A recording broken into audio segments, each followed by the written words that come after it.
Ah yes, the Blue Lock verse. Some may say they would want to live here, and why wouldn't you? It's a dream come true, meeting your favorite characters, interacting and talking to them, playing alongside them, and I would wholeheartedly agree. If I was a complete and utter fool because what the Blue Lockers went through was a life of pure suffering, it wouldn't be any different for you. Your dreams getting crushed, struggle meals, no mercy, people saying they're gonna kill you, all over a damn ball. If you ever imagined yourself living in Blue Lock, think again, because the Blue Lock verse is genuinely horrible. And to convince you, we're going over the best examples of what could happen to you here, starting with Kunigami. Kunigami is a great example of what this place does to you, because you could be the happiest, most jolly camper in the world and turned into a lifeless guy that hates everyone. This is the switch up on your day ones they talk about, because Kunigami's character was all about being the hero nice guy that played fair, and kind of the whole reason why fans liked him in the first place. In the first selection, you could argue he was the best player from Team Z since he scored the most goals, so we were all excited to see what the second selection had in store for Kunigami. But Kunigami quickly realized this Blue Lock thing ain't sunshine and rainbows, because he went against possibly two of the strongest teams in the second selection. Out of the 3v3 teams, Isagi's was 100% the strongest, and then out of the 2v2 teams,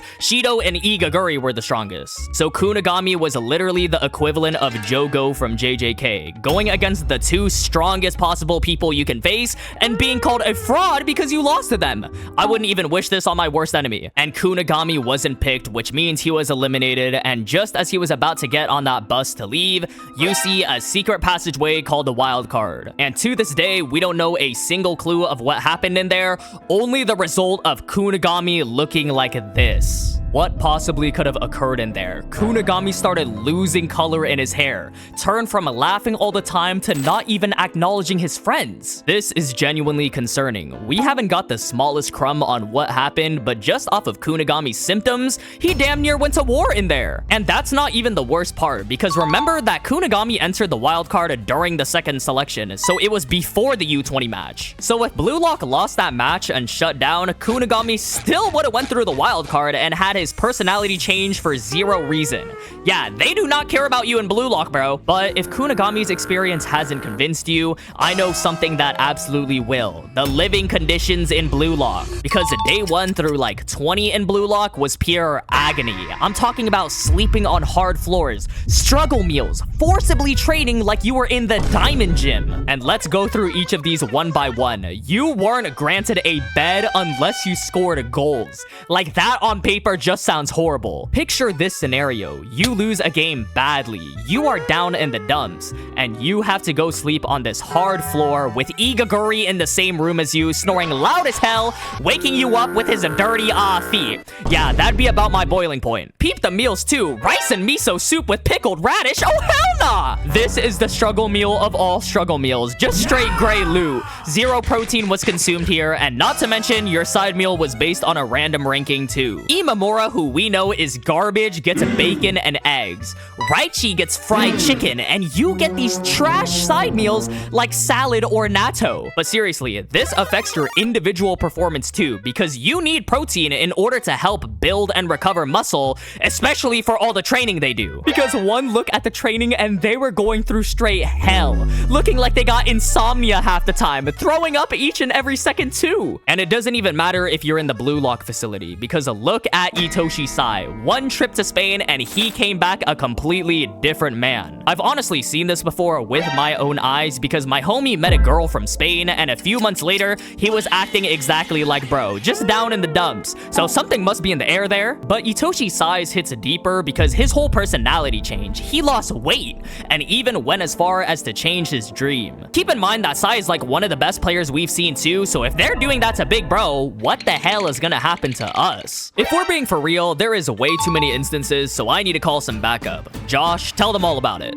What's up, y'all? DarkHeroJosh here, and yes, I know what y'all might be thinking right now. How can anyone in a sports manga have a bad life? But if you couldn't already tell after 300 chapters deep, this football should be getting serious. Take my glorious GOAT Michael Kaiser for example. I mean, judging from his introduction into the story, you would have just thought that he was your typical rich stuck-up snot-nosed brat, but that couldn't have been further from the truth. His mom was an actress and his pops was a movie director, and somewhere down the line, they had him. But his mom's ended up being a deadbeat, so that already gave him mommy issues to start off with. After that, his mom's ended up skyrocketing in her career, started going up in life, and watching his first bad bitch leave him in the dust, the dad just decided to give up on life for real. You know how alcohol be doing them niggas. Bro was a store runner to steal food when his pop said so, and oh help me God, if he forgot the slightest item, he'd get pinned to the ground, choked out as his dad reminds him that he's a piece of shit. Oh, might I mention as well that his dad hated him so much that he never referred to him as his given name since the mother named him, and obviously he hates her, taking all that anger out on his only son rather than finding a job, going to the gym, or literally anything else to keep him out of the house. By the age of like 12, Kaiser became his hood's best reseller, and one day he came across a football, and just like any other kid, he was interested in it. But it was much deeper with Kaiser because he related to the ball. If he were to kick or hit it with all he had, it wouldn't get angry or cry because obviously it's an inanimate object. And he actually relates to this trait specifically because when his dad would hit or kick him with everything he had, he wouldn't cry or get angry. Got my mans clutching onto the ball like it was his best friend, and I mean it basically was. Bro was out here having whole conversations with it. The ball and him were tight as hell. His pops ain't even hold the ball for 5 seconds before Kaiser, while cuffed mind you, leaped into the air and gave him the Kaiser impact to the jaw, knocked this cop out with the ball, and this cop didn't even try before whipping out that Glock, but Kaiser flipped over the bullet and knocked that nigga's lights out. Noel Noah's twin got knocked out too, but honestly among all this chaos, I don't even know when it happened. I couldn't tell you. Kaiser really got it out the mud for real. Obviously this life that Kaiser had to endure messed him up bad and ultimately made him come to his own conclusion that he is just like his father, but instead of taking out his feelings through physical violence, he was doing so by destroying the lives of other football pros. Kaiser basically had Mikey's dark impulses from Tokyo Revengers, to keep it a buck. We can even go the reverse route of a character in BLUELOCK's life who went from moderately decent to low-key terrible, with that player being none other than number 24, Nagi Seishiro. And before y'all Nagi Glazers come at me, it really wouldn't be right if I didn't use this time to slander Nagi. So, as I usually do, let me rock. Now, Nagi's life before BLUELOCK was peaceful, but I mean, the only living thing to greet him in the morning was a tiny cactus named Choki, so maybe less peaceful and more delusional and living in his own world. Nagi was basically a rom-com MC before football. I mean, sitting in the back corner of the class next to the window, no friends, hanging on the rooftop on his lonesome. But once Ryo saw bro make a touch with his phone, he was practically a Mikage slave ever since. But I mean, it was a good trade-off low-key. He was getting picked up in the limousine to school every day. But when he got eliminated from the Neo Egoist League, the only one who was waiting for him was Choki.